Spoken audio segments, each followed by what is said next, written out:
A história da bomba Tsar é, na verdade, a história de como a humanidade conseguiu, por um breve instante, criar um segundo sol aqui no nosso planeta. Vamos entender como é que isso foi possível. A pergunta ela é fascinante, mas também é bem assustadora, né? Para a gente conseguir entender como chegamos a um poder tão, mas tão extremo, a gente precisa voltar um pouco no tempo para um momento bem específico.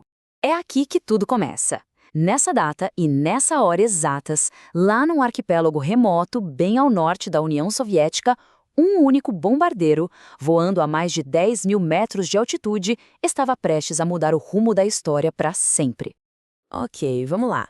Para a gente compreender de verdade o que aconteceu em 1961, primeiro a gente tem que entender a ciência por trás de tudo isso.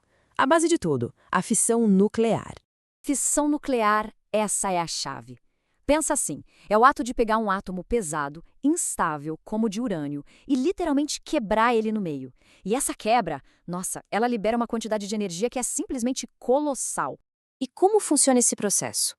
Bom, um nêutron pequenininho vai lá e atinge um átomo de urânio. Esse átomo fica todo instável e, pá, se parte. Só que o ponto crucial, a mágica, está aqui.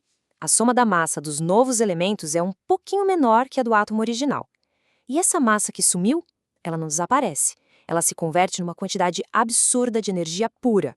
E quando a gente fala em quantidade absurda de energia, não é exagero não. A fissão de um único grama de urânio, 1 grama, libera energia suficiente para abastecer 45 casas por um mês inteiro. É uma densidade de energia que é difícil até de imaginar. Só que essa descoberta científica incrível, claro, não aconteceu num vácuo, num laboratório isolado do mundo. O planeta estava ali, na beira da Segunda Guerra Mundial. E o que parecia ser uma promessa de energia limpa, muito rápido se tornou a promessa de uma arma terrivelmente poderosa. Essa linha do tempo mostra a velocidade com que as coisas aconteceram. Foi algo vertiginoso. Em 1938, a fissão acontece pela primeira vez num laboratório. Apenas 7 anos depois, em 1945, essa mesmíssima tecnologia foi usada para devastar 2 cidades inteiras e colocar um ponto final na maior guerra da história. Nessa citação aqui, ela é fundamental. Foi o medo, o puro medo, de que a Alemanha nazista desenvolvesse uma bomba primeiro que levou os Estados Unidos a correrem para criar o seu próprio programa nuclear, o famoso Projeto Manhattan. Dá para sentir a urgência e o temor nessas palavras.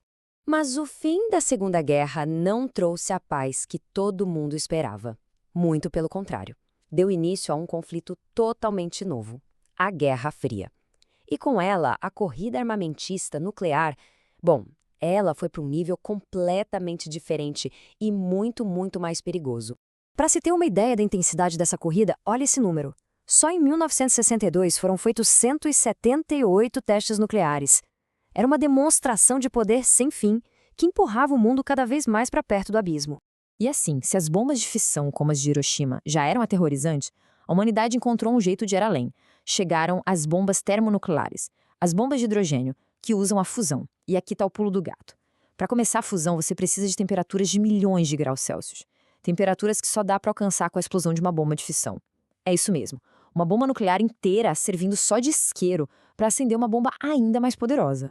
E é isso que nos traz de volta para aquele evento de 1961.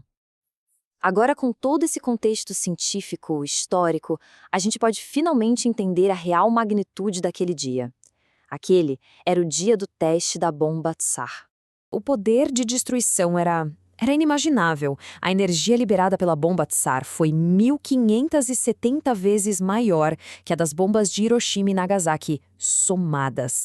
A escala é uma coisa tão grande que é difícil de visualizar, mas esse gráfico ajuda. A nuvem da explosão subiu 64 quilômetros.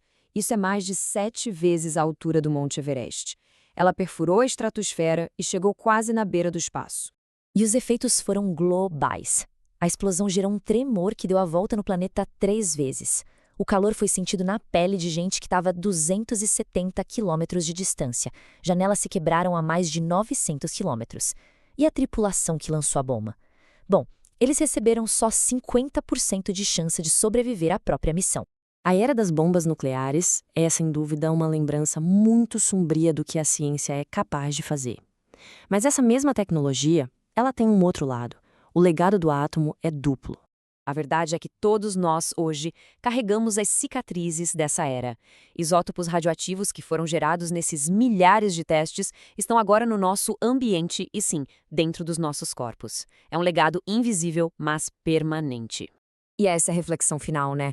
A mesma ciência da fusão que criou a arma mais destrutiva da história é a que também promete um futuro com energia limpa e praticamente ilimitada. O poder de criar um segundo Sol para destruir pode ser o mesmo poder que vai nos permitir salvar nosso planeta.